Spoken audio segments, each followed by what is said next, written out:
Hello, everyone. Welcome to Geekonomics. We are back. It's another week. It's another show. Brian's on that side of the screen. I'm on this side of the screen. We're here to talk about what's going on in the world and other things as well. Brian, have you seen the Chinese spy balloon lately? I saw it get shot down. Yes. Yes. Good times. Good times. It landed on my roof. What a waste of news coverage. I don't watch the news much, so it doesn't. Me neither. It's just like it was all over the interwebs. Well, you know what needs to be more over the interwebs? What's that, Brian? Say if I segued you into this. The East of the River Comic Book and Collectibles Show, February 26th at 10 a.m. to 3 p.m. Admission's $1. Early birds at 9 a.m. for $3. It's going to be held at the American Legion Hall in Enfield, Connecticut. That's 566 Enfield Street. And right next to the Dunkin'. Right next to the Dunkin'. I got flyers already out in the wild. Matt's Comics was very nice. I got the flyers over there. Or something. Yeah. Matt's Comics. There's flyers there. I got flyers. When they'll take them. At the Golden Gavel. I got flyers at the Eagle's Nest. Nice. Other different places. But I hope it's a good show. It's going to be a good show. It's going to be a good show. I hope. Think positively. This is going to be a great show. You know why it's being a great show? Because we have a lot of great vendors there. And if you don't show up and try to find these treasures that these guys are going to have, then that's on you, people at home or listening or watching, whichever you may be doing. You need to get your butts down to the American Legion on Route 5 on February 26th.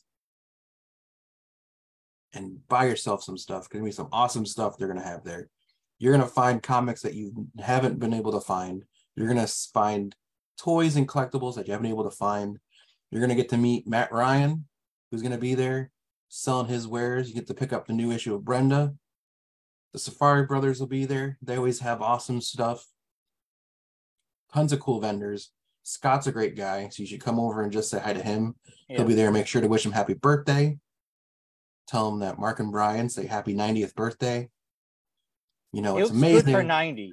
At 90 years old that he's able to put this show on. Right. And you should come down and support that because it's not often a 90-year-old guy is able to put on a comic show. And this is impressive. And it should be noted. And it should be seen by many people. So come on down. Check out East River Comics and Collectibles Show. End of February at the American Legion from 10 to 3. As Brian said, it's $1 to get in. But if you want to get in a little bit earlier and get all the cool stuff before anyone else does, show up at 9 a.m. Pay $3. It's $2 extra. Come on, people. What else you got going on a Sunday in February? Right. Come check it out.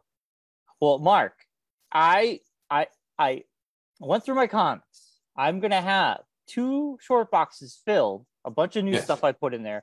And for this show only, I am doing everything in the short boxes will be half off cover price. I mean, right there alone. That's a reason to come show up. I got a lot of good stuff in half off. That's like you giving it away. Yeah. You're basically just telling people, come into my booth and just take a comic. Pretty much. Well, you got to pay a little, you know. I mean, you got to pay something to pay for gas to get back and forth or support Brian's coffee addiction. But besides that, I mean, come on, people. Come on down. Like Bob Barker used to say, or actually it was Rod Roddy used to say it. Come on down and check out East River Comics and Collectibles Show. I thought it would have been really funny if you said, like Bob Barker used to say, spade your cats, neuter your dogs. Forget to spade and cat your pets and animals. Yeah, like what's that have to do with anything? So you like to control the pet population. So this past Sunday, I did go down and checked out the Enfield Markets that are at the Enfield Mall. Yes. How's that? It was interesting. It did generate a lot of foot traffic inside the mall, which is great because there's a lot of people that don't even know it exists anymore. Well, yeah, other than it's a Target attached to a movie mall. theater. Yeah, that we never go to anymore. Yeah. But it was interesting. I did see some familiar faces. I ran into some people. It did have foot traffic, but the way it was to Z-list celebrity Leo Marinak. So I mean that's our buddy Leo and his family. It was great. Yeah, local celebrity Leo Marinak. So anyway, the floor plan, it stretches the whole middle of the mall and then the ends. And unfortunately, I feel bad for the folks at the ends. Yeah. They weren't getting very much foot traffic at all. Okay, so there's a circle lap and just kind of. I'm hoping they fix that and bring everybody closer to the middle, because it was funny. You looked in the middle and all the foot traffic was kind of in the middle. The end people were kind of like, not a lot of people are here. They're all it's only like the second one or something like that, right? First or second one? It's the second one. Yeah, so you're still getting there. Still, I think that's listen, as someone who went there and actually talked to the vendors at the end that literally were like doodling because they're bored. And then I said, oh, I heard there was a lot of people here last week. How is this week going for you? And they go, well, everyone's down there. And you look and you just see all these people and it's like crickets. Yeah. You're correct. And I'm not trying to be, I'm just saying the people putting this on should say, maybe we bring people closer in. Yeah, use that middle space more and not focus so much on the ends. The people at the ends seem to be very lonely. Because what it is, I think everyone just like it always has been in that mall, the way it's shaped, if you're like in a middle store, you get more foot traffic because everyone goes in that middle entrance by Target, right? Don't wander down to the ends because there's no like draw. There's nothing down there. Yeah, there's no like anchor stores on either end to like draw people in that direction. Exactly. I'm just repeating from what I was told. Also, it's a common issue with that type of show. I remember when Bill had a show in that Eastfield Mall. Yeah, it was the same kind of thing. If you were down the ends, it was like no one knew you were there. Yeah. Right. Also, I mean, the space is very cheap. It's only $20 a space, which is that's giving super it away. Cheap. Yeah. That's super cheap.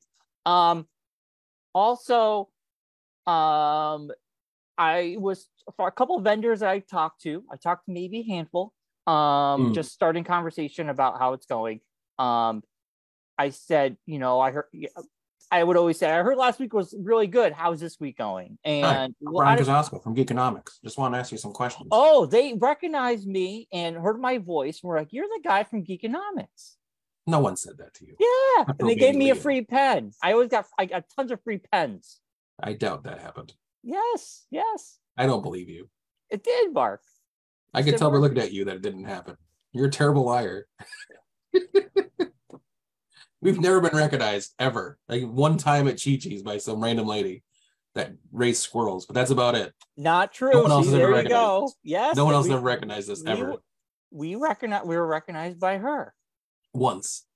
Oh, and we had a fan page made when we were on the radio. We did. So we have. So that's about it. And three people. No. And when I was doing a video at Stafford, I forget for who, he goes, I recognize your voice. Oh, you still do the radio? And I go, no, we haven't in years. And he was like, oh, but he recognized my voice. Yeah. Anyway, that's neither here or there. So anyway, the other big complaint was there was a lot of looky-loos and not a lot of people buying. That's a lot of shows, though. And that goes back to my theory. The economy is not that great right now. We are all going through an 84 price hike on our electric bill. Yeah. So a lot of people, especially if you're a family, you're paying even more for an electric bill, which is crazy. So anyway, there was a lot of foot traffic. Allison and myself went. We did buy a few things from people. They had a little bakery. Some people selling cookies and stuff. We got some of that. Oh, nice. My friend Josh Pierce and his girlfriend Roseanne, she was selling her artwork. I got to see Josh, which is great. Nice. It was great to see him as a vendor. Usually he's at the comic. The other way around, yeah. And he was very excited to be doing it. And of course, I ran into Leo and his wife, and I met their little son. Which was awesome. I haven't met him before. That was kind of cool. And I mean, even though I have, you mean the kid, right? Not Leo. You've met Leo before. I haven't seen him before since COVID, so it was nice to see Leo too. It's nice to see him in increments. But anyway, even though I started off with these critiques, it was still a good experience, and it was nice that these are local vendors, and they're selling, and hopefully, once the economy can get a little bit better and people aren't like choked when it comes to their bills, this is something that could grow over time.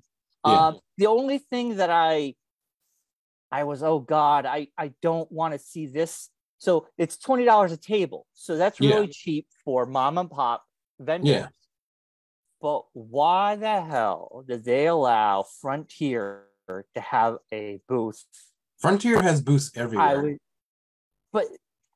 You know what? If you're selling Avon, get out of here. Frontier's like a solar company at this point. They're at everything, and they try to sell. I don't care if you're a cell phone company, a cable company, or get out of here. Go. This is for mom and pop places. Get the fuck out of here. I know many a nonprofit place that I won't throw the names out that I've talked to from doing stuff with public access that ask, like, the first thing they ask is, do you want a table at our place? And I'm like, no, I just want to get you, give you info about how to promote your place. You're like, oh, Frontier is always calling and wanting to set up a table at our place to sell their wares, basically. Like every event they want to have a table at. They're terrible. I was like, that was the only thing I was like, really? Come on. Yeah, they're weird. Well, hearing the guy bark like he's at a carnival, I was just like, oh God. Hey, like watching television? Like getting your video through a phone wire? But anyway, I recommend everybody checking it out at least once. And it seems like they had a lot of. So it's inside. You don't have to worry about weather. And it seems like they have different vendors each week, because a lot of the vendors I spoke to, this was their first week. They weren't there last week. I honestly don't know how this Sunday is going to go, because it is Super Bowl Sunday. Yeah, that's gonna. I mean, the game's not till later in the night, so that's true. People aren't going to be when it's open. There are not going to be people at a venue somewhere ready to watch the game. The game's not till 6. Okay, that's a good point. Yeah. But anyway, it's going on until March, every Sunday, 10 to 3 p.m. Enfield Mall. Because then the actual farmers market is going to be in the mall. Enfield Farmers Market is then going to be there. But usually farmers markets are outside.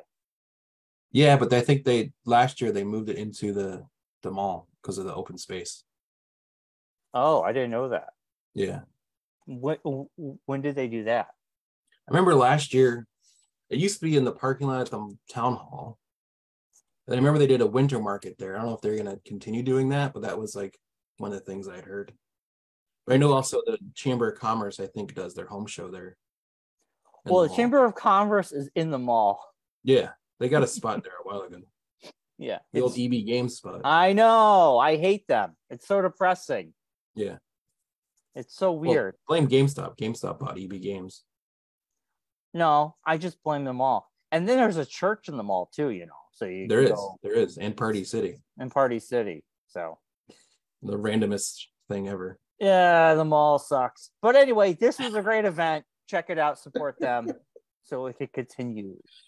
Yeah. Supporting the terrible mall that no one likes. Well, no, support the people on Sunday. Yes, no, I know. I'm kidding. That's what I'm saying. I know it's a couple guys I went to high school with that are putting it on with the SSU Designs guy. Yes. So, yeah. So that was a lot of fun. Check that out. And I know we have D&D in 2 weekends from now. Not this Saturday. Yeah. I'm going to bring this up now. Bobby, I know you're listening. You're a big fan of the show. You're our number one listener. It doesn't really count because he's a part of the team, technically. Well, so Bob, and anybody who listened to the newest D&D episode, which I was excited for because it's the first one I wasn't there, and I want to hear how everything was going.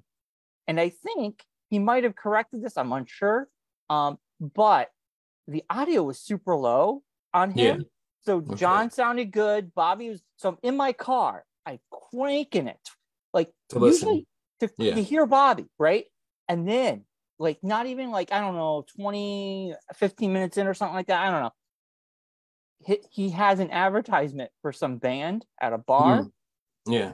And he's yelling into the microphone. So I have it cranked up because I can't hear Bobby. Drive off the road. There's no transition between the show and the ad, like a music or anything. So it's just like this. I can't really blame Bobby on this because he's not trained in this stuff. He's just doing it on his own. No. This is what balancing of audio is not a simple thing. So and then I'm gonna roll, and I'm gonna roll dice, and we'll be right, Jerry. And then all of a sudden, you just hear blasting some band at a bar, blah blah blah, and I'm like, holy shit! Like I clenched my ass. I was driving like I thought I was gonna drive off the road. It was nuts. I literally, if I was clenching my butt, I would have crapped my pants. It was jarring. It was very jarring. Well, keeps you on your toes. It does. It does. But Bobby, this is why I bring it up, because normally I listen to the shows. I've never heard a problem like this before. So I think Bobby, if I'm not mistaken, said something in our chat. There was he was editing the show in the middle of cold, like, the coldest time of the year ever, basically. Is that heat in his house? Paying attention. No, he's just Bobby, and he's outside or something. Outside. So cold. He actually travels all the way to the top of Mount Washington, and it's the show there. I figured that's much. And he was sitting outside as he was doing it, so it was like on minus 110. So I give him a little slack on this one. I will too, but I wanted to tell a story because I thought it was really funny. But Bobby, we do appreciate everything you do. We know it was one of those mistakes. It happens to all of us, but I found it to be very humorous because I was drove off the road because it was so jarring. It's very jarring. It is. If you don't enjoy it, it'll kill you. I generally listen to podcasts in the car or with headphones on when I take my walk. I'm very thankful I was not wearing headphones. No, you would have blown your eardrums out. I would have blown my ear, and I probably would have looked like a crazy person if someone had drove by me at the exact moment. I'm pretty sure if you're walking around anywhere, you kind of like a crazy person as it is with a beard and everything. I'm pretty sure people probably cross the street to avoid you. No, I see a lot of the same people that walk. We're part of an elite group called the Walk. Elite group, yeah. They hand you $1 as they walk by you. Why don't you get yourself a warm meal? I do make a lot of money on my walks, Mark. So I just thought they were being generous. I usually come home with $50. Allison's like, "What are you doing?" I'm like, "I don't know. People just hand me money. It's great." Why don't you find yourself a warm place to stay? But anyway, I found it very funny. But Bobby, thank you again, and I'm excited to listen to these episodes, so I'm all caught up when we play again. So yes, I'm very thankful. And for anybody who does listen to the show, just so you know, that's why, and don't be scared when you hear Bobby yelling at you about a band. Just exactly. Speaking of bands, Brian. Yeah. This will transition nicely into the Grammys happened last night. Yeah, they did. And before I get into what I did this week, I just want to throw this in. We want to congratulate an alumnus of Equilibrium TV, the lead singer from Paranoid Social Club, Dave Gutter, won a Grammy last night. He wrote a song for Aaron Neville for a documentary about New Orleans, and it won a Grammy last night. That's awesome. Congratulations to him. And that made me go my Apple Music, and I found that he had a solo EP in 2021. Yes, just put out a new album, last year. And or 2 years ago now. Yeah. He has a new single. So I grabbed that. I'm definitely excited to listen to that album this week. Yeah. Yeah, it was funny. You posted that on the chat, and we were watching the Grammys, or it might have been we had just finished watching the Grammys. I can't remember which it was. And I turned to Claire, and I was telling her, I'm like, oh my gosh, I know someone who won a Grammy. And so we started talking, and I started telling her the stories about ETV back in the day, like how it all started. And then I was trying to figure out, and this leads into a question for you. I know we probably talked about this recently, but it totally slipped my mind. I can't remember when we decided it was. When was the first time you came into public access? Like year-wise? Oh my God, Mark. I don't know. I thought like 2009, but I think that's too late. I think we started this in 2009. Okay. We put out the GB&E documentary in 2004. Yeah, so it had to be like 2001 or 2, maybe. Yes. So, we didn't know each other before 9/11. Just using dates, not like. Okay, I worked at Chi-Chi's. It must have been. Which made a surprise appearance in Young Rock a couple weeks ago. Oh, did it? Yeah, his dad worked at. His dad cleaned Chi-Chi's when he used to be the overnight cleaner for Chi-Chi's in Pennsylvania. And there's a whole episode around it of them working and being in a Chi-Chi's, locked in the Chi-Chi's overnight. It took me back because they were talking about the different foods and they were making deep fried ice creams. I was like, oh my gosh, deep fried ice cream. Yeah. Okay. So I broke my leg in 2003, and so we knew each other then. Yeah. So I was going backwards from there. So it was 2001, 2002. Wow. So we just passed 20 years of friendship. Yeah. Yeah. Sounds about right. I have video footage I dubbed of us on the radio station with everybody coming in and hanging out with us. Wow. Gene, like a whole Susie, whole bunch of them all hanging out. Wow. So yeah, I was working at Chi-Chi's, and how the story goes is I was working at Chi-Chi's. Eric, John, a bunch of people, we were interested in doing public access.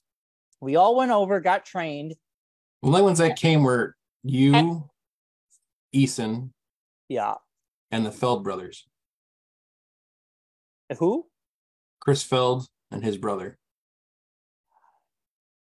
Yeah, but I was the only 4 that came to do the training. But I was the only one afterwards. None of them. Well, Josh stayed around for a little while. Little bit. Yeah. And that's how I met you. But yeah. The radio station was in its infancy. I was going to Nantucket working at Chi-Chi's. Yeah. And you said to me, do you know Tom Beshy? And I go, yes, yeah. I'm doing the radio. I'm helping ingest the music before we go live. Yeah. And you said, tell Tom Beshy, I want to do a morning show. Yeah. That's all you said. And I said, okay. And then then that was our first conversation we ever had. Yeah. And you and Sandy training us, you were hanging out there because you weren't an official employee. You were still. I wasn't an official employee. I was freelancing. Yeah. Yeah. And then I told Tom Beshy, and he said, well, you need a student. A student it's for the students. He's not a student anymore. And then I was like, well, I'm a student and I want to be on the radio. Yeah. So that's how we did it. Yeah. But I don't know what year. Ever since. I don't know, huh? And you hated us ever since. Ever since. I don't know exactly what year. I wish I could place a year. I want to say like 2000, right around 2000, maybe 99, 2000, maybe. Was it 99? Because I graduated 90. I graduated 97. I graduated 98. So it was 2000, 2001. Yeah. Yeah, around there. You know what I could find out? I think I have a photo. Actually, you have my slip. I don't know where those are anymore. We got rid of all those. Oh, that's a shame. I probably still have it in a notebook somewhere, but I don't know where the notebook is. No. Yeah, I mean, so I want to say probably 2001. That sounds familiar. 2001, 2002. Like fall 2001, maybe. Yeah. Yeah, so it's 22 probably. years ago, roughly. Yeah. Wow. Yeah, because Claire was like, well, how long have you guys known each other? I'm like, I think 20 some odd years. Yeah. But yeah, so I talked to her about how I found Paranoid Social Club while in Maine on vacation, and that started ETV kind of after we did the CO2 and stuff like that. Yes. Paranoid Social Club, you, me, and Delete filmed them for her project. Yeah, and that was kind of... That was their first CD release party. But that was the kind of beginning for us too to do ETV. Yeah. Well, going to CBGB's and filming all that footage was the beginning. Of it. Yeah, they were like, we should do something with this. I'm Googling what year the Zentuck radio station started. Because that would... Because I graduated in 2001. No, 2000. Yeah, I graduated in 2000 because Josh graduated high school in 2001. So it'd have been like 2001, 2002, because I had just left Zentuck at that time. That makes sense. 2001 would make sense. But anyway, unfortunately, I cannot find when the radio station started. Not surprisingly, the radio station has no information on it. Because why would you? It's just a jukebox at this point. So no, there's kids on there. I listen to it all is there? Time. Oh, that's awesome. Good to see they're finally using their radio station. Actually, ever since the new person took over, there's kids on there all the time. Oh, good. And it brings back memories. I love it. It brings back good memories because I remember when we were around there, Yeah. So I think it's great. We were the founders of it. We started that whole thing. We did. We were in the beginning. Basically the first people on the radio station, like real humans that were on the radio station, besides Tom. And our photos are still at Zentuck, still on the wall. Oh, probably. Yeah, probably on a wall somewhere. They still are. No, that's scary. They've been there the whole time. Been there. Gone since 2009. Well, I graduated for a while. That's crazy. I graduated. No, I graduated 2006. Oh, okay. We were off the air. We didn't do radio or podcasting until 2009. Yeah, we took a couple years off. That's right. We didn't do anything. I wanted to do podcasting, but I didn't know how to do it, and we didn't have anything.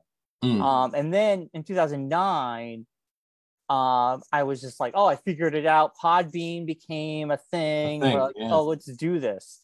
But from how crazy is that to think about that we've been doing this show since 2009? We have over 500, almost 600 episodes in. I know. To this show. It's crazy. Which transitions to the next thing I did over the weekend. I watched You People, the Jonah Hill movie. Oh yeah, how was it? Eddie Murphy. It's terrible. I didn't even know about it.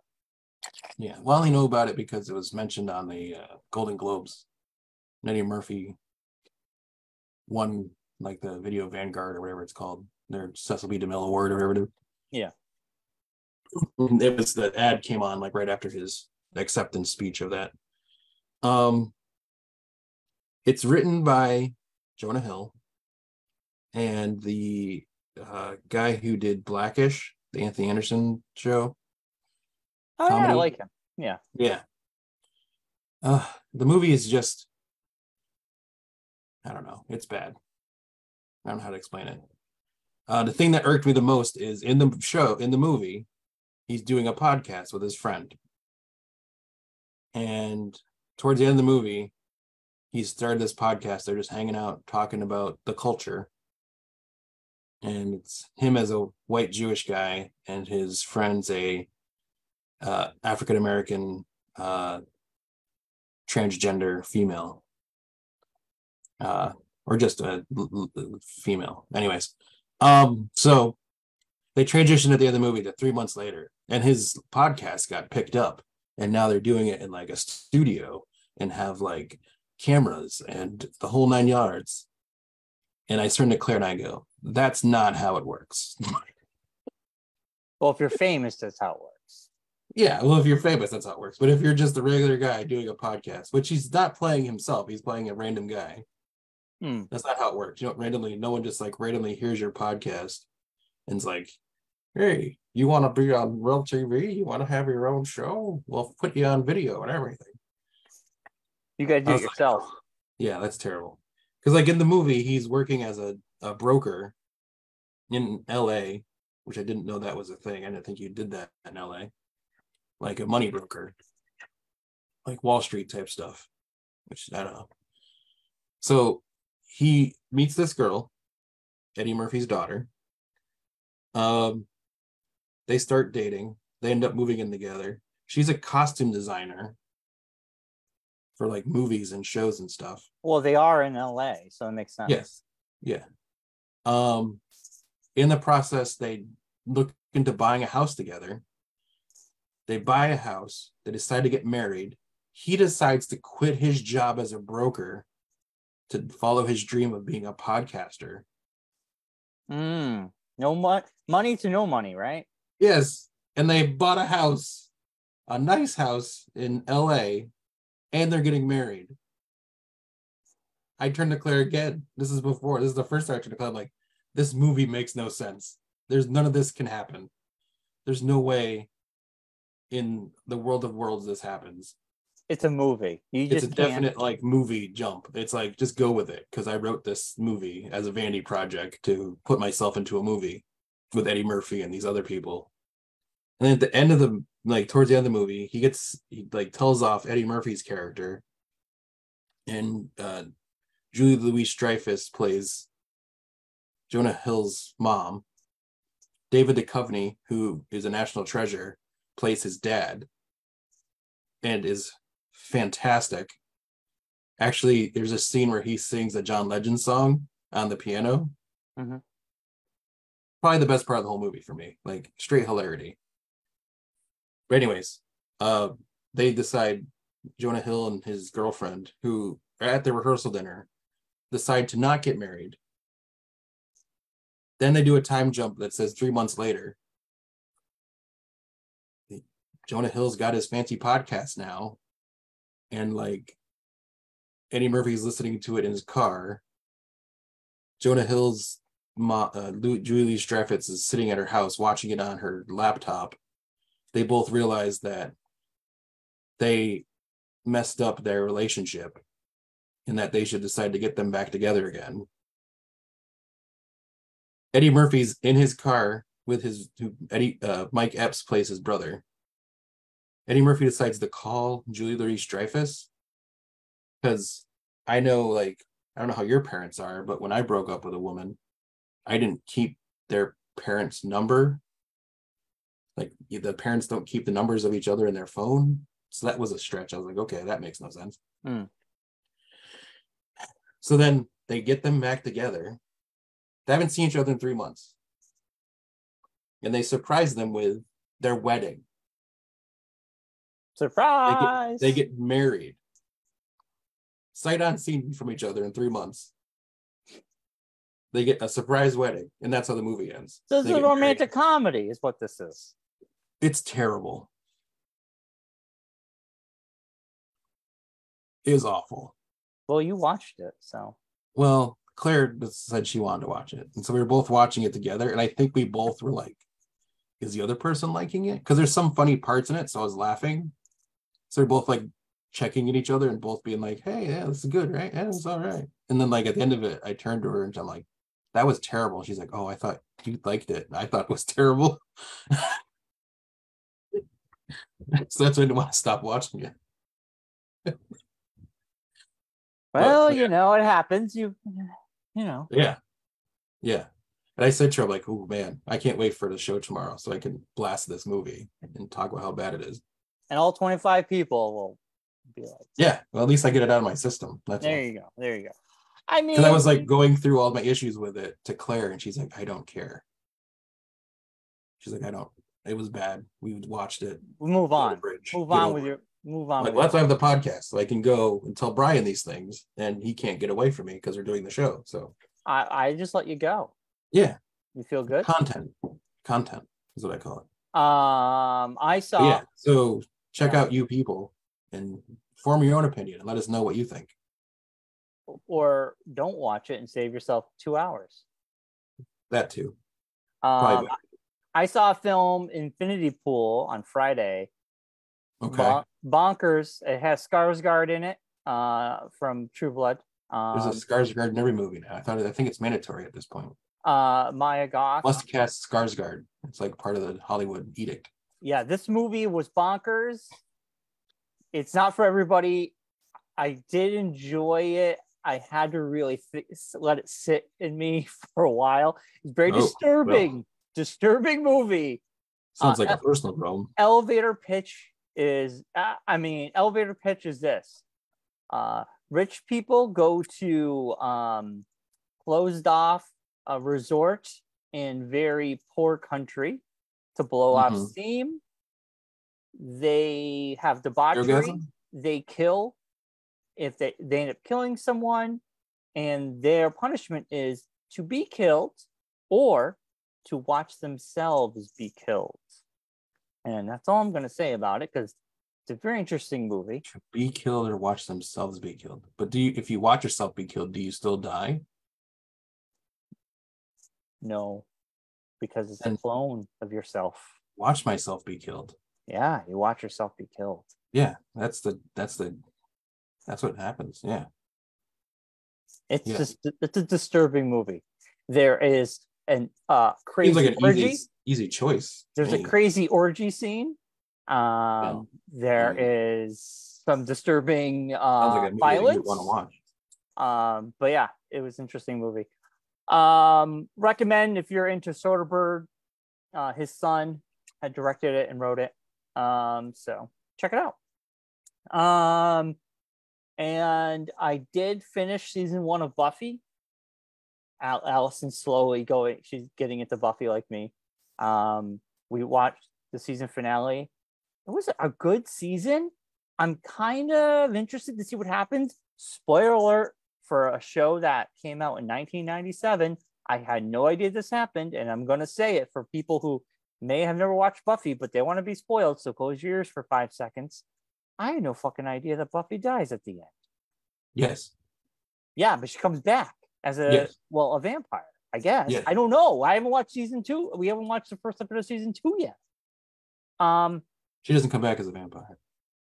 Well, she is bitten. Yes. She dies. Yes. She comes back, and she's even more powerful than before. So yes. I don't know. Yes. It turns into it. Well, don't tell me no. Not bit. I want to know. We're gonna watch it. Don't say a word. I don't want to know. Yeah. Just think of Wesley Snipes. That's all. I have a hunch where it's gonna go, but Speaking of Wesley Snipes, do you know they're remaking? No, I don't want to hear. Batman Can't Jump. Yeah, I don't care. Okay. So anyway, for me, Buffy's been a lot of fun. I'm really into it. I can't wait to watch season 2. A lot of things that happened I had no idea, so it's great. Nothing has been spoiled for me this far. Don't care about Wesley Snipes, and I know White Man Can't Jump is going to be on Hulu, but who cares? It won't last more than an episode, like the Night Court show. It's not a TV show; it's a movie. Whatever. I don't know. Jack Harlow plays Woody Harrelson's character. I don't care. You excited? You gonna watch it? No. Okay. No Rosie Perez. I don't watch.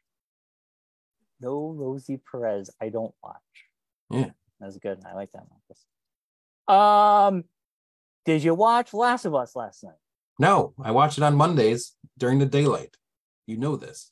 Well, the last episode, it was kind of nice to go back to a normal episode after last week. Well, I'll tell you this about Last of Us. That last episode has gotten so much talk about it.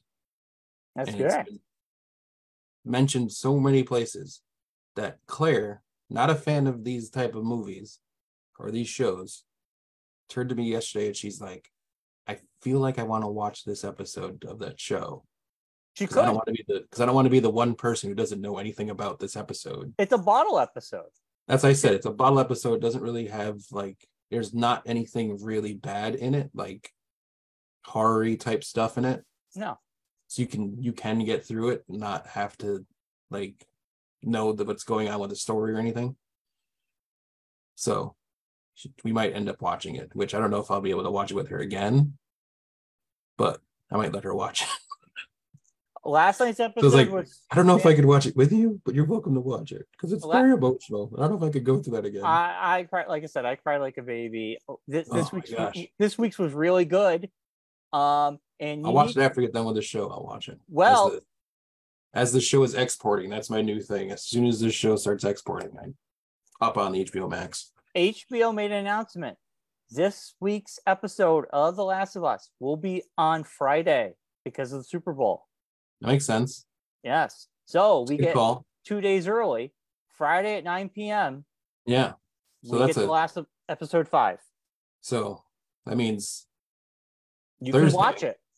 3 episodes of Vox Machina, the final episodes of the season. And then Friday, Last of Us. Yeah, I'm going to watch The Last of Us probably Friday night. And that way, like, well, I'm not going to watch Super Bowl, but like I'll have it for Friday. Actually, I don't think I can because I don't have live TV anymore. You don't have like the Fox network? I canceled Hulu Live TV because I was just like, why am I paying $80 for? Why don't you get yourself an HD antenna? Because I only watch the news. I don't need to. That's what I'm saying. So let's get an HD antenna and you can watch. They're free. You don't have to you just buy the antenna, then you get the channels for free. I understand that, but I don't want to futz around with an antenna, and it doesn't bother me at all. I really don't care. I don't care.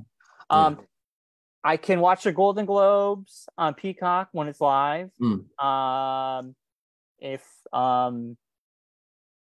like last night, the Grammys were streamed on Paramount Plus. I don't have Paramount Plus anymore, so I won't. No, what I'm saying, but you could. I could have. Yeah. But I don't really care about the Super Bowl.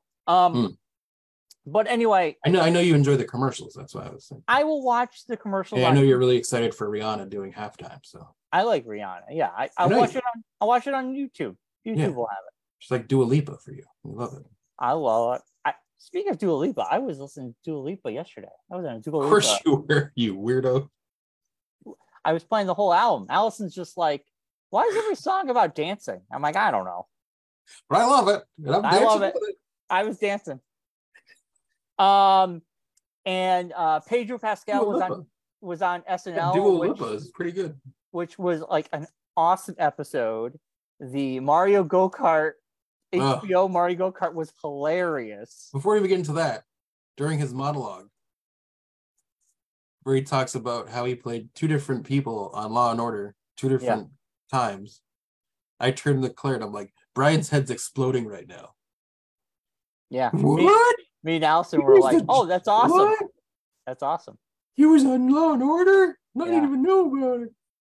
Man, Law and Order was intense this weekend. Let me tell you. Not as good as Last of Us, but it was good. We almost got a Stabler and Mariska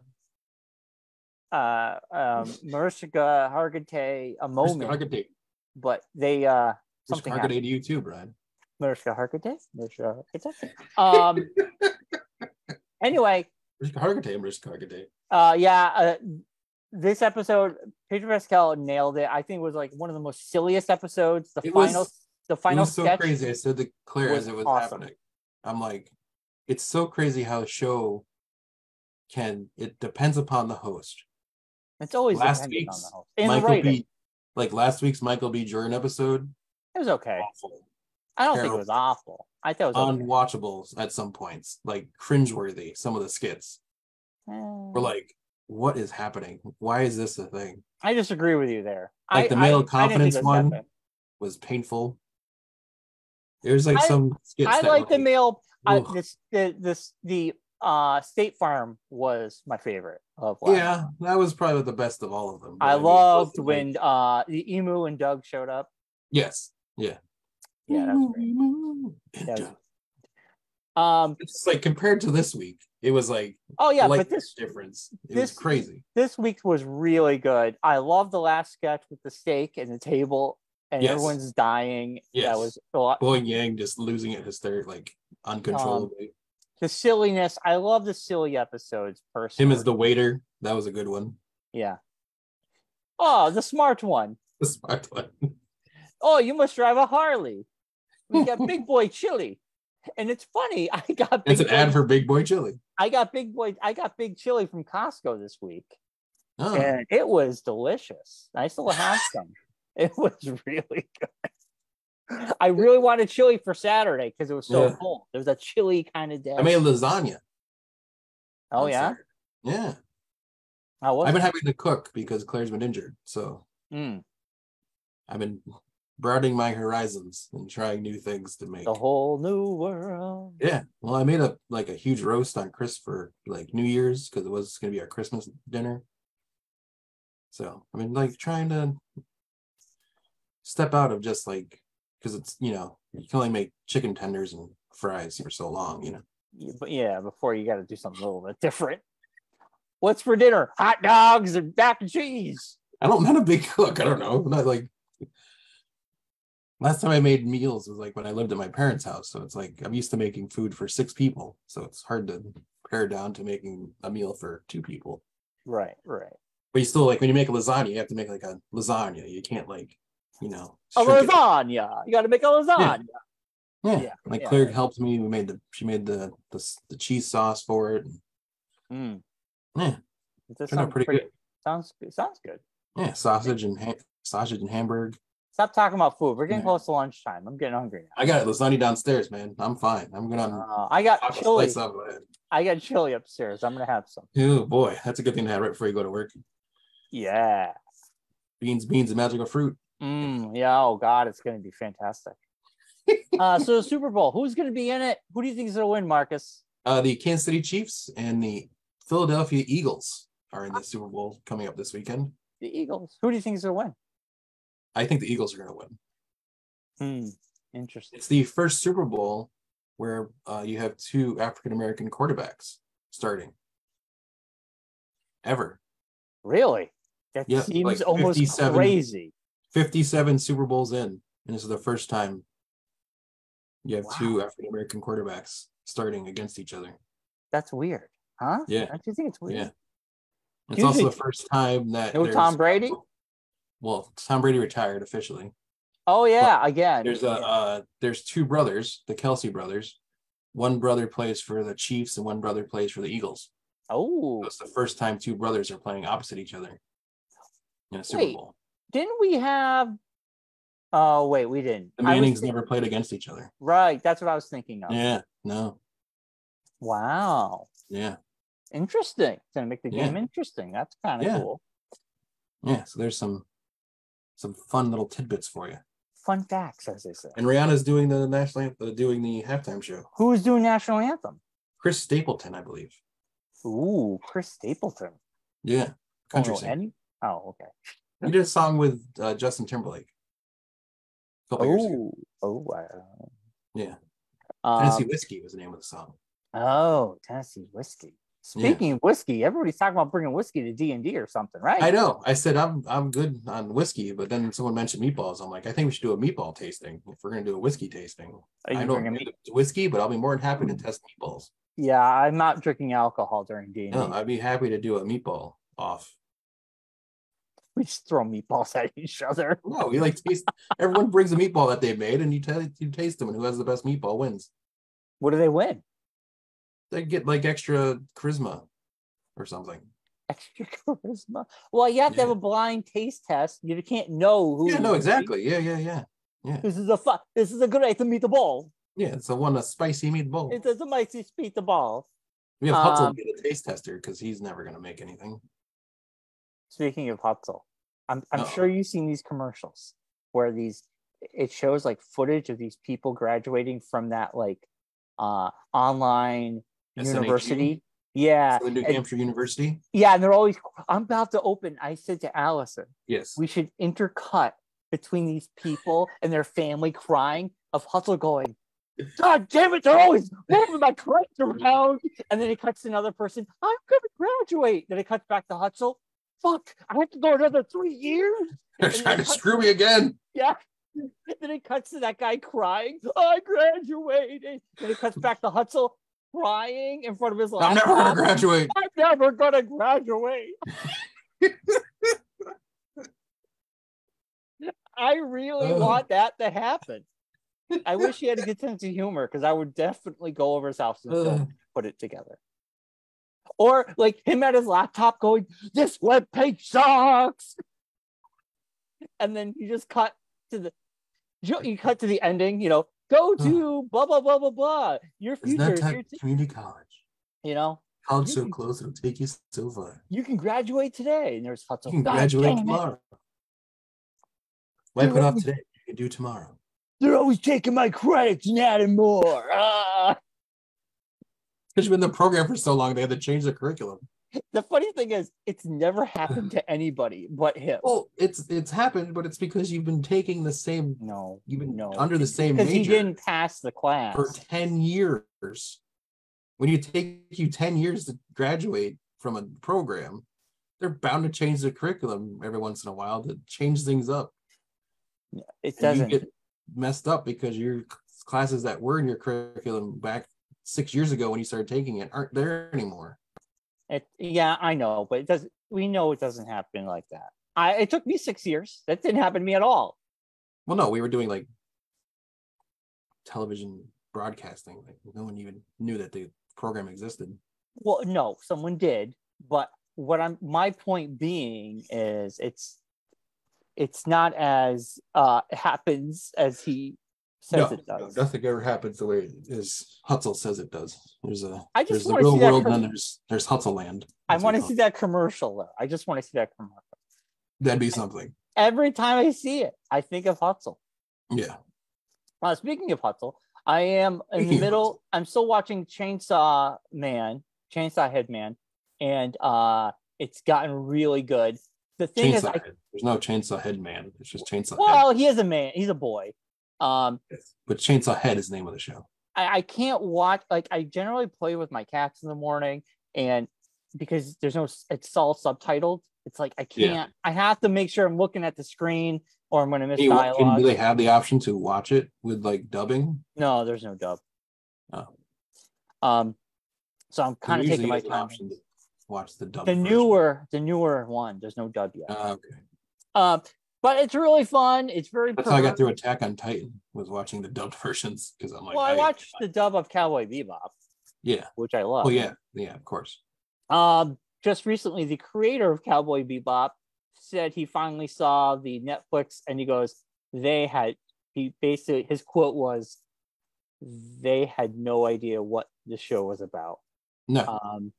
Which, yeah, that was such a shame. It's one of those downsides of not having the creator work with you on the project. Anime is a very tough thing to bring to live action. Well, I know, but I mean, I think if you had the person who made it and came up with the idea working on the project with you, you'd at least have more of a connection to the show, and it would make more, like, if you're just going off of stuff you watched, you don't know like where that comes from or what the different stuff comes from. Like, look at Last of Us. Not the same thing, but it's a video game. The creator of the video game is actually working with the people that are making the show, and you're seeing how fantastic it is because you're actually getting the person who came up with the ideas, and you're able to bounce your ideas off of them. Be like, hey, what if we did this instead of what you did? Or where are things you'd want to expand upon that you couldn't expand upon in the game, right? Like the Bill and Frank stuff.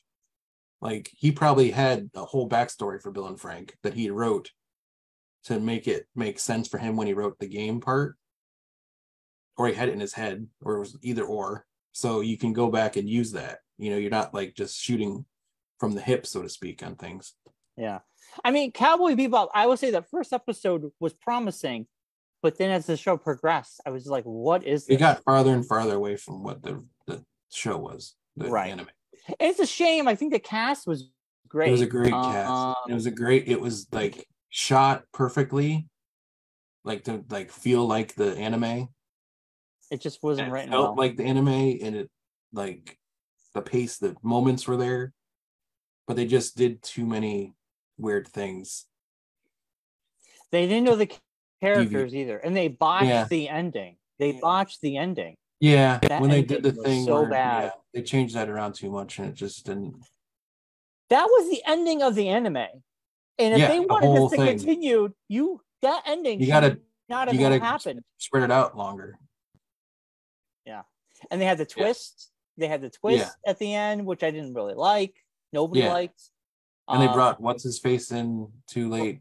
The very end, last episode. Yeah, and you're like, what? He's supposed to be in the whole thing. And you could have skipped him. Maybe his character just doesn't work in live action. I don't know. It would have worked. Maybe. Yeah. I did watch season 3, episode 1 of Harley Quinn. Yes. The humor's still there. I'm going to continue watching probably slowly, but I'm going to go back to what you said. There was almost too much Harley because her voice was tad annoying in that episode. Isn't it? I agree with you. Like the longer you get into the season,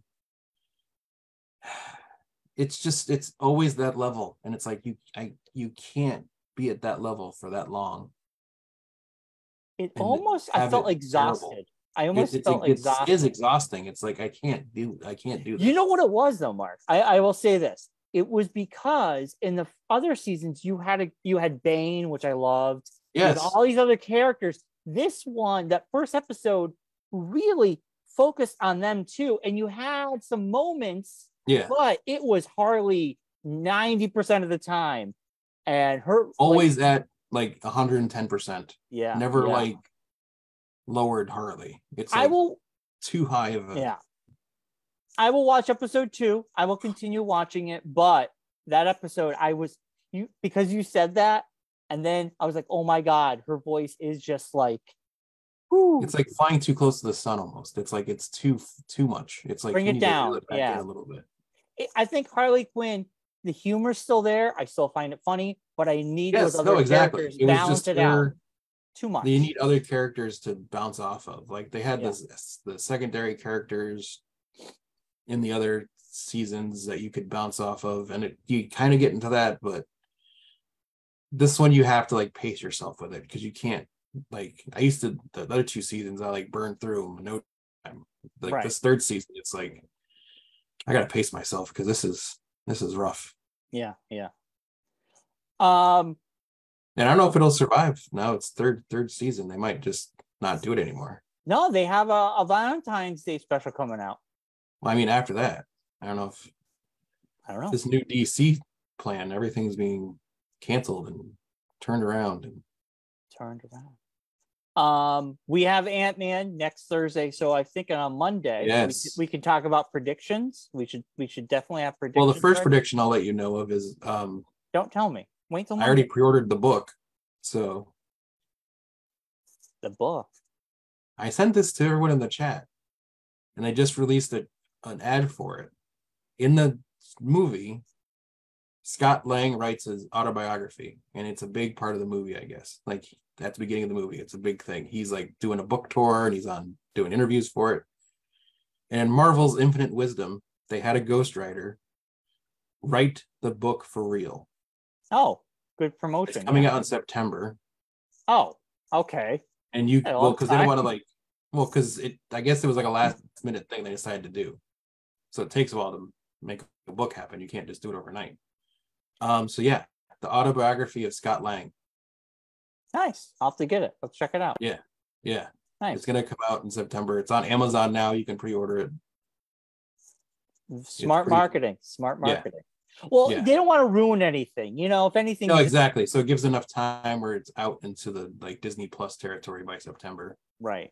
So nothing's gonna get ruined. And it's actually it's him telling his whole story of how he became Ant-Man, his adventure, his like things that happened with him and the Avengers and all that. So nice. And there'll probably be other stuff in there that hints at things. So they probably don't want to put it out until other stuff has come out. Right. Well, Monday, let's talk about predictions. And if we have anything else to talk about, I want to end the show on a story. If you have All right. anything. Well, we have Vox Machina, which you probably have not watched any of. I watched episode 4, and that heartbreak, well, it turned right around because she came back to life.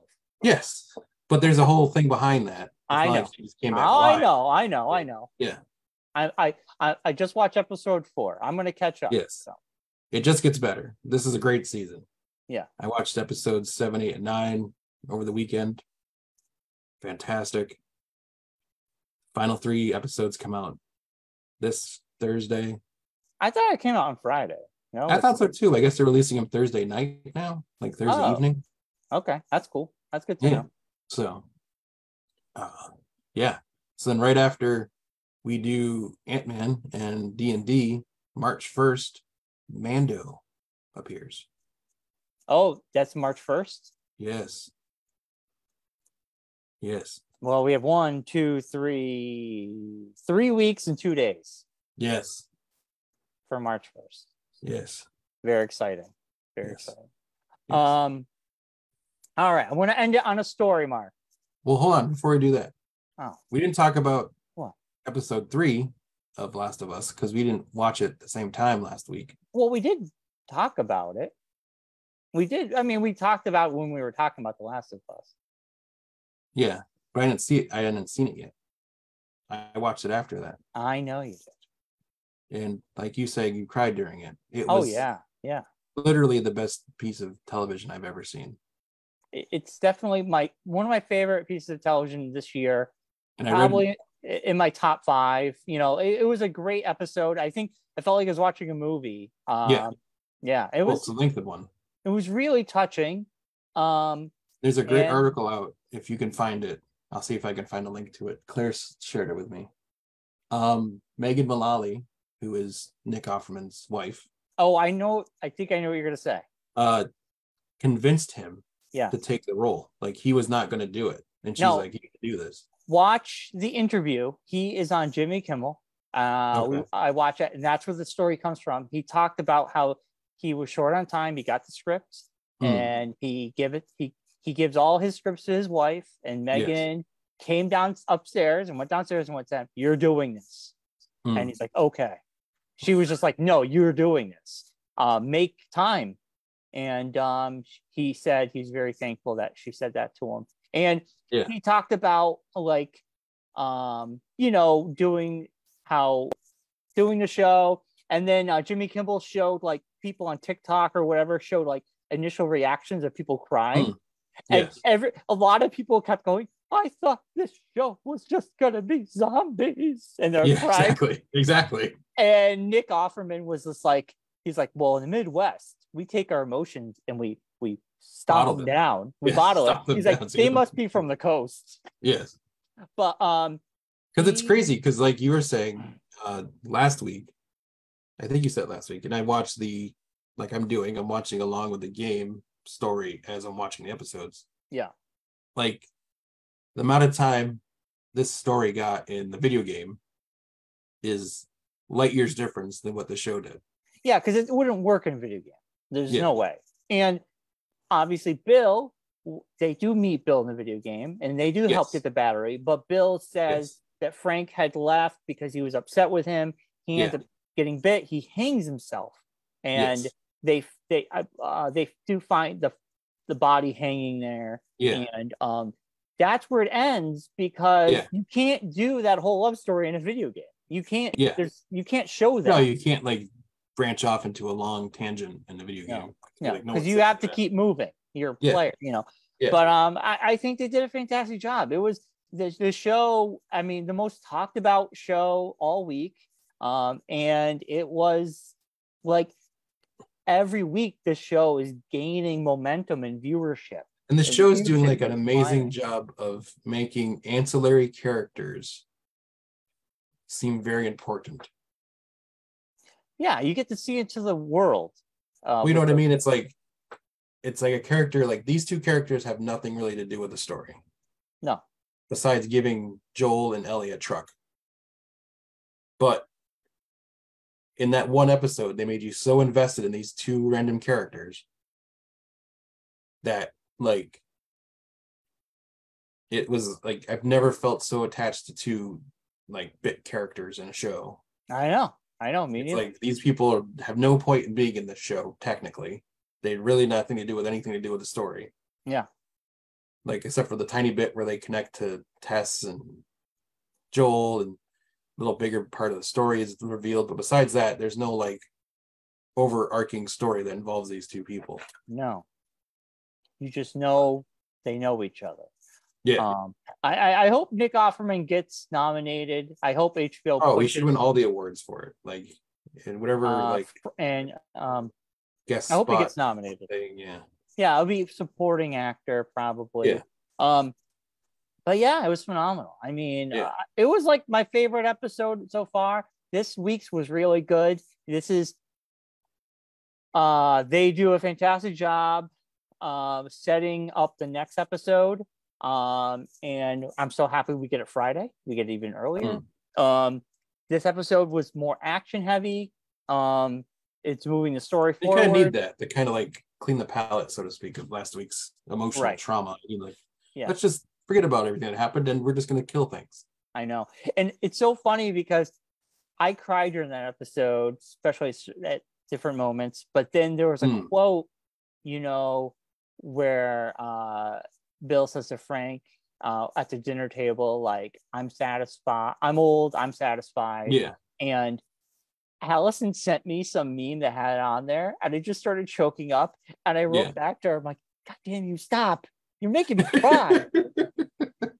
Like, it just got to me. It just got to me. Like my job was to take care of you, and I did it. Right. Yeah. I don't need to do anything else. I wanted to take care of you. You gave me a purpose in life. Right? You're the reason why I'm here, kind of thing. Right. And I think that can resonate with anybody that you're in love. You're married. You have a wife or girlfriend or whatever, or boyfriend, whatever. Husband, doesn't matter. Whatever. I think because that story hits so hard. It's like when you find another person that's not related to you, that you find that attachment to, and that amount of commitment and like shared place in the world. It's crazy. It's like I've mentioned it to Claire before. It's something I never thought was going to happen to me. And now it's like, I don't know how it wouldn't be. Yeah. Right. Yeah. Yeah. It's like I don't remember myself without it at this point. Right. It's a good feeling to have. Yeah. It's also scary. It could be scary, but that's good. If it wasn't scary, it wouldn't be worth doing, right? That's the rumor. It's the truth. Love is scary, I think. Yes. Love can be scary. Yes. But I mean, yes. You're gonna get me choked up, so let's move on. I know. But what I'm saying, it's a universal emotion, and I think it hit on so many levels. It was well acted, well written. It was all that, and also I think the timing of it coming out was a oddly perfect time to come out. That's right after, like, not far from where we were with the world. Yeah. And a lot of people saw that, like, or lived that experience, kind of like being trapped in a house with somebody, and that's the only thing you did was that person, and that's you had every day. And that's all you did was being alone to that person in a house, right, or wherever. And it's just like, I think that resonates with people more now after everything we've been through. Yeah. And I think if it came out before that frame, it might not have been as poignant. I see it. It would still have been fantastic and great, but I think it resonated more with people because of what happened. I agree with you. Also, for me, and maybe even you now, when you're with a loved one who is going through a sickness or has a broken leg, and my wife dealt with a lot of problems a couple of years ago, and I was by her side, helping her take medication, helping her from room to room. You doing the same right now with your wife. Also, that hits home too. I think that's where it hit home the most with me. Exactly. Because COVID I was home by myself. Allison was at work. Me too. Yeah, I was home alone while she was at work. Yeah, but I would pick her up every day. That's what it hit home for me. That kind of stuff. And plus, you want to picture yourself hitting old age with that person. And exactly. Yeah, you'd rather go out on your own accord instead of the other opposite. Right. Situation. Right. But anyway, my opinion, it's a 10 out of 10 episode. Oh, yes. My first 10, I'd say even a 15 out of 10. Yeah, it's one of my favorite, like I said, our favorite hour of television. Yeah, probably like the most perfect episode of television I've seen in my lifetime. I can't think of anything else that's up there with that. Right. Yeah, I agree. Totally. It's fantastic. Yeah. And this show is just going to get better and better.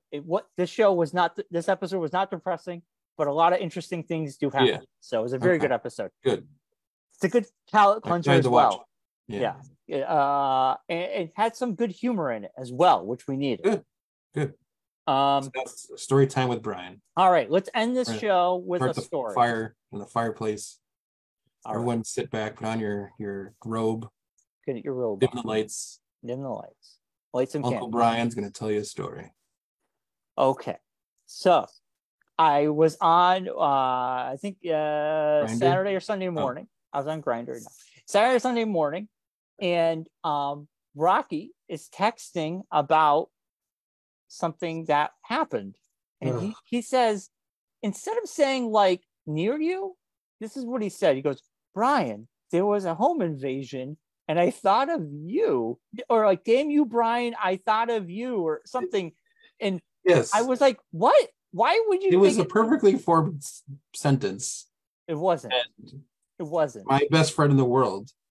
It wasn't. Terrible at reading. I was half awake, but it was not a perfect sentence. I understood it as soon as I saw his post, and I saw your first response back. I'm like, Bryon missed this completely. I did miss it. I'm gonna sit back and wait and see how the responses come from the rest of this, because Bryon's gonna go off the rails with this, because he doesn't understand what Rocky's saying. No, I didn't. And you did. You went full off the rails. You totally old man. Get off my lawn. I don't understand the world. And it was fantastic. And I loved it. Here, I got it. Okay.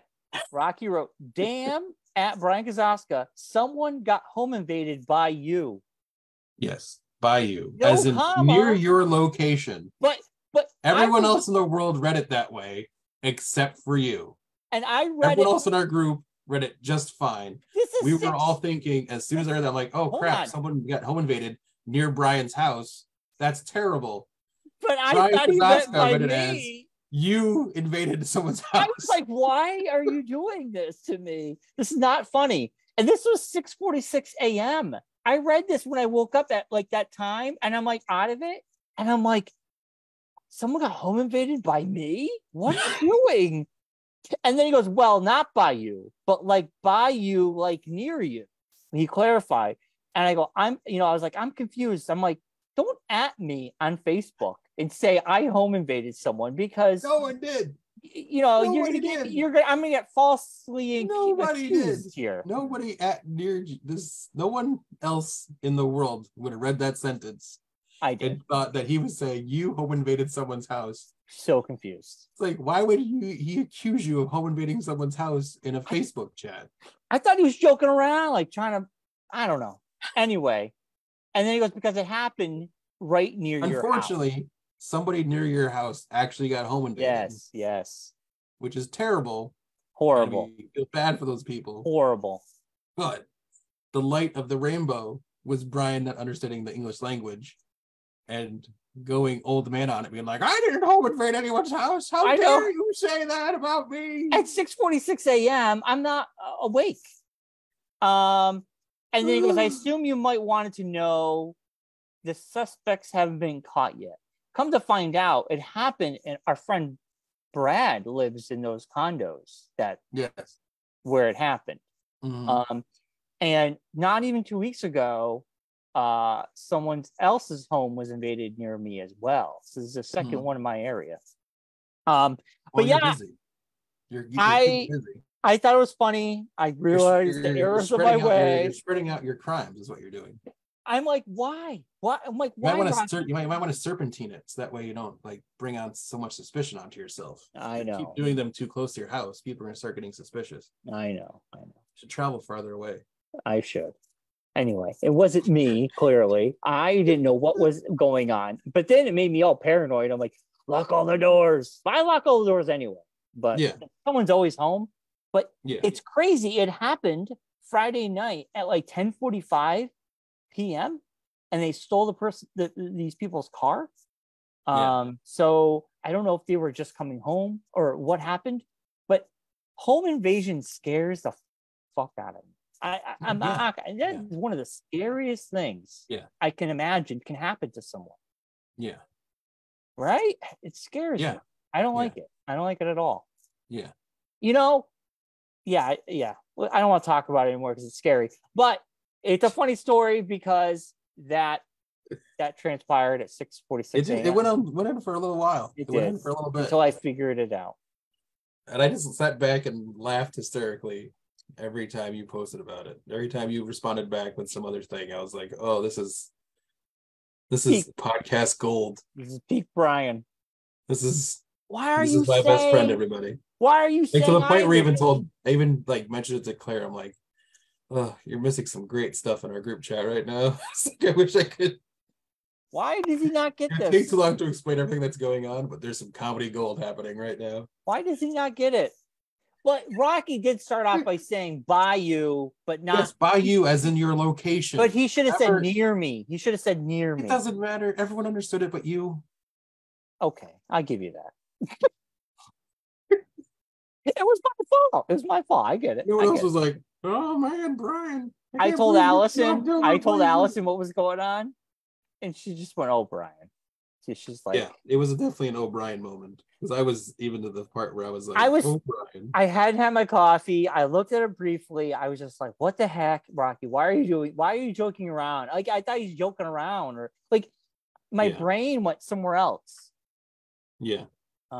But I thought you then went on a tangent to try to "Oh yeah, Brad lives in that area, crazy. So that's two in this area, craziness. My mistake." "Oh, I'm sorry, I'm an idiot, and I didn't realize any of this." But then I'm also going to share an article about it that I found. I looked it up. I wanted to see where it happened. That's the condos, and then you deleted a message, which is probably you saying can't believe I'm an idiot and didn't understand the English language. No. And then he's like, "Oh, sorry, Rocky, I had not read your original message too fast, and it didn't register correctly." Yeah, I did. I read it too quickly. Then I just responded back, "This has been quite the enjoyable conversation to follow." It was. I agree. It was silly. I can't believe it was all me. It's all me. That's what happens. I shouldn't respond to text messages before 9 a.m. I shouldn't, because this is what happens. You should wait until after you have your coffee. Yeah, I should wake up because my eyes are still. The best part is your response after that was, "I read it first thing this morning and wasn't awake." I wasn't. I'm like, why is Rocky connecting me with a home invasion? I got it now. My bad. Yeah, it was very funny. It was very funny. I agree. It was very funny. All me. It was all me. I wasn't awake. I just read it real quickly, and I'm like, why is he? This is not funny. Why are you doing this to me, Rocky? That's what I really thought. I get it now. The only thing better would have been if you called Rocky on the phone and yelled at him about it. That'd have been the only highlight of it. I would not have done that. I would not have. I can't believe you're trying to convict, associate me with this. I can't believe that you do this to me. I thought we were friends. How dare I've done you? so many things for you. I've let you into my world. I've helped you get through these things. I helped promote your girlfriend's farmer's market. And this is how you repay me, by throwing me in front of the firing squad. And then he goes, "I meant to say near you." And I went, "Oh, I'm so sorry, Rocky." Oh. Anyway, that's my story. I'm sticking to it. All right, Marcus, let's wrap up the show with a bow. We'll be back next week. Ant-Man predictions. Yes. And everybody have a great week. Happy Super Bowl. Hopefully we didn't make you drive off the road after listening to Bryan's stupidity. Yeah. My jaw hurts from laughing and smiling so much. It was a good one. It was one of those moments that you didn't have to be there for. You can still jump in and find it just as hilarious. It was silly. It was stupid funny. Stupid funny. It wasn't even on the show, but it might make Bryan's list of Bryanisms for the year. Oh, it could. I would put it on there. I'm putting it on there right now. All right. Let's wrap it up. Like us, follow us. Bryan accuses Rocky of accusing him of home invasions. Stupid when you say it out loud. February 26th, East of the River Comic Book Collectibles Show, 10 a.m. to 3 p.m. Then that following Sunday, we have a Manchester show, Andrew's show. Mark will have the flyer up for more information. We'll talk about more of that next week. And also, don't forget, every Sunday, the Enfield Markets, 10 a.m. to 3 p.m. the Enfield Mall. That goes on until March.